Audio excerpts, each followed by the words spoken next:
C'est l'heure de se tourner vers Nathalie Clément, directrice générale de Via Capitale du Mont-Royal. Bonjour Nathalie. Bonjour. C'est un peu insolite aujourd'hui, ça frappe l'imaginaire. Tu nous parles de la signification de certains symboles à l'intérieur et à l'extérieur des maisons. Oui, alors ça s'est tombé un peu comme dans ma talle cette semaine d'expliquer c'était quoi la symbolique des lions ou pourquoi une porte rouge, ce que ça voulait dire. Donc, je me suis dit, tiens, on va partager ça ensemble ce matin. Donc, quand vous voyez une belle porte rouge, qu'est-ce que ça veut dire? Mais ça veut dire plusieurs choses, dépendamment de dans quel pays du monde on est.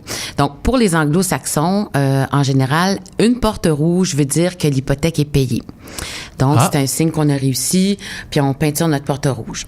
Dans la tradition, j'imagine. Dans la tradition. Évidemment, toutes les portes rouges que vous voyez à Montréal, pensez pas que tout le monde n'a plus d'hypothèque du jour au lendemain, c'est pas nécessairement ça, mais c'est un peu pompeux, j'imagine, de dire on va faire installer une porte rouge. Chez les anglo-saxons, c'est ce que ça veut dire.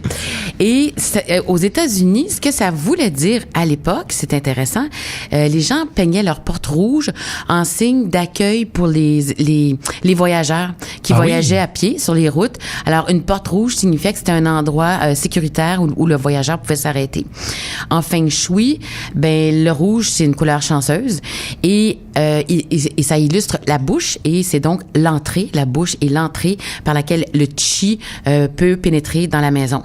Donc, des portes rouges en Chine, vous allez probablement voir ça souvent. C'est un signe d'accueil. C'est un signe d'accueil, c'est un signe de chance, évidemment, puis que ça va bien. Maintenant, les lions. Alors, on voit ça souvent à Montréal, on en voit dans les banlieues, on en voit partout, on en voit à travers le monde des lions. Deux statues de lions qui sont devant les portes, devant les escaliers. Alors, traditionnellement, le lion, c'est un être vénérable, hein, c'est le roi de la jungle, c'est quelqu'un qui va protéger, c'est quelqu'un qui a du prestige. Alors, dépendamment d'où vous êtes dans le monde, par exemple, au Vietnam, alors, il protège et enrichit les habitants. En Chine, il protège la maison contre les accidents et du vol. Dans chaque pays, c'est un peu différent, là. Ça remplace l'antivol. Chez les bouddhistes, il apporte paix et prospérité. En Italie, il illustre la puissance et la puissance et le prestige. Et ça, ce qu'on voyait tantôt, tu me parlais, on va, par exemple, parfois à Saint-Léonard. On voit souvent des statues dans les quartiers italiens, là, des grosses statues de lions.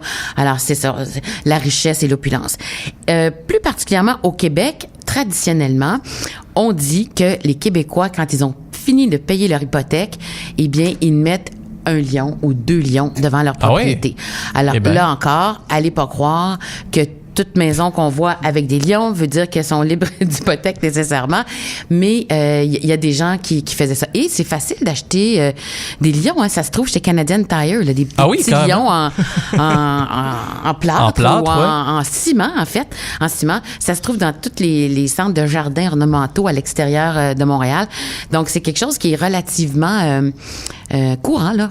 C'est vrai que cet animal-là est comme un peu omniprésent. Il y en a pas beaucoup d'autres. Il y a les flamants roses, mais ça, c'est une autre histoire. Mais même si vous allez Paris, Berlin, New York, devant des grands édifices prestigieux, il y a souvent des lions à l'extérieur. Donc, un symbole de protection, un symbole de prospérité, même dans une certaine mesure. Il y a aussi des symboles à l'intérieur. Mais en fait, en fouillant sur les superstitions puis les symboles, je suis tombée sur des choses vraiment intéressantes, peut-être qui sont dignes d'intérêt pour vous ce matin, là. Alors, dans les maisons, dans un escalier, si on trébuche l'escalier en montant l'escalier, ça veut dire qu'on va avoir de la chance. Et on va peut-être... Mon Dieu, je suis un homme chanceux. T'es un homme chanceux. Ça compte-tu dehors aussi? Ou ça pourrait dire, Julien, que tu vas peut-être te marier aussi. C'est ce que ça veut dire, trébucher un escalier en montant. Le trébucher en descendant, évidemment, vous vous en doutez, c'est plutôt de la malchance. C'est pas très bon. Je m'équilibre. Deux personnes qui se croisent dans un escalier, c'est signe de malchance aussi. Alors, pour conjurer la malchance, qu'est-ce qu'il faut faire? Est-ce que vous le savez? Un high five, je sais pas. Vous croisez les doigts. Faut croiser les doigts. Ouais. Alors, si souvent vous rencontrez la même personne dans l'escalier, s'il vous plaît, croisez vos doigts parce que ça, c'est pas un signe de chance. Ça apporte la malchance. Ah, mais je trouve ça, on dirait que je suis presque déçu. Ça veut dire qu'à chaque fois qu'on croise un voisin, c'est de la malchance dans l'escalier. c'est un peu je te vois encore ce matin. Ah non. Ça encourage l'isolement. Faut éviter nos voisins. Attention, c'est dans une maison. Dans une maison. Dans la maison. Okay. On est toujours dans la maison. Effectivement, s'il y a un voisin dans votre maison, c'est plutôt de la malchance. Là, t'appelles le 911, les balais, on a tous des balais dans notre maison. Alors là, dans les dictionnaires de symboles et de superstitions, là, les balais, ça veut dire énormément. La première chose qu'il faut savoir, c'est quand vous emménagez dans votre maison, votre nouvelle maison, vous devriez toujours avoir un nouveau balai et pas un vieux balai. Et vous devriez aussi entrer, la première chose dans votre maison, c'est un pain et un balai pour amener la chance dans votre nouvelle maison. Ah oui? Alors, c'est ça. Un pain et un balai. Un pain et un balai. Et quand vous quittez l'ancienne maison, il faut brûler tous vos vieux torchons. Ah oui? Oui. Alors ça va vous porter chance dans la nouvelle propriété où vous en allez. Bon, l'histoire dit pas où il faut les brûler. J'imagine que idéalement pas à l'intérieur du logement. Non, idéalement pas. Chez votre ami à la campagne. Un plancher. C'est des vieilles superstitions, là.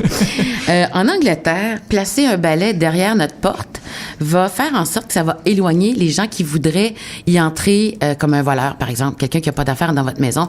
Alors, je ne sais pas si vous avez remarqué ça. Chez les anglophones, peut-être qu'ils gardent les balais derrière une porte. Ah bon? Et ça empêche les voleurs d'entrer. Exact. En Sicile, mettre un balai devant sa maison le soir de la Saint-Jean va apporter de la chance et éloigner les mauvais sorts. Accrocher un petit balai devant sa porte d'entrée indiquait à l'époque qu'il y avait une jeune fille à marier dans la maison. Alors, c'était à une autre époque, précisons-le encore une fois. C'est ce que ça voulait dire. Et celui-ci, je l'ai trouvé très drôle, c'est que placer un balai au sol, en travers du sol, est un signe qu'on envoie à ses invités que ça fait trop longtemps qu'ils sont chez soi et qu'ils devraient penser à quitter. En soirée, tu mets ton balai. Alors, c'est un peu wouch, wouch. Ah, mais non, je regarde. Le message est clair. Attendez, je vais me lever, je vais aller déposer mon balai. Bon. Effectivement, le message est assez clair. Comme quoi, le balai a quand même beaucoup plus d'utilité qu'on le pensait. Puis, je pourrais vous en donner 40 autres exemples tout aussi intéressants. Mais donc, le balai dans la symbolique est vraiment intéressant. Le fameux miroir, qu'est-ce qui arrive quand on brise un miroir? 7 ans de malheur. 7 ans de malheur. Mais c'est pas vrai si on prend les morceaux puis on va les enterrer au clair de lune. Alors ça conjure le sort du miroir qu'on a cassé. L'enterrer dans le jardin? Dans un jardin. Moi, je savais pas. Je savais pas ça qu'on pouvait conjurer le sort d'un miroir brisé. Non, mais non, je savais pas non plus. Voir mon voisin faire ça, peut-être que je me poserais des questions. Je suis rassuré, non. Je trouve ça encore plus inquiétant que le bris du miroir lui-même. C'est assez fascinant tout ça, Nathalie Clément. On va garder ça en tête. Surtout la question des balais, je trouve ça intéressant. Dans le salon. Surtout, allez pas accrocher des petits balais à l'extérieur de chez vous pour dire qu'une fille est mariée. C'était à une autre époque quand même. Précisons-le de nouveau. Nathalie Clément, directrice de Via Capitale du Mont-Royal. Merci beaucoup pour les précisions. Ça m'a fait plaisir. Bonne journée.